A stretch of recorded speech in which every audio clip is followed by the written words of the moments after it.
اللي بيتوجع كتير في حياته تلاقيه دايما كتوم صبور، بيحب الوحدة، ضحكته مالية وشه بس مطفية، دايما بيخبي بيها وجعه، لكن لو بصيتوا في عينيه هتلاقوا دموعه محبوسة.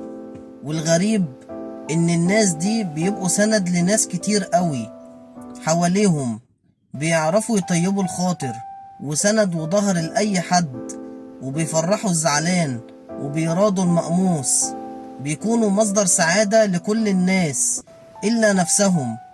فخلينا عارفين إن مش كل اللي بيضحك مبسوط.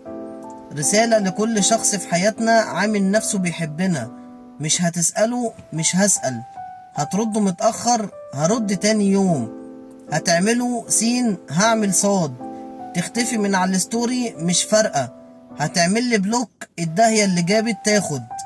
كل سنة وانتم غشاشين وكدابين ومنافقين وخاينين، علشان عمركم ما كنتم طيبين.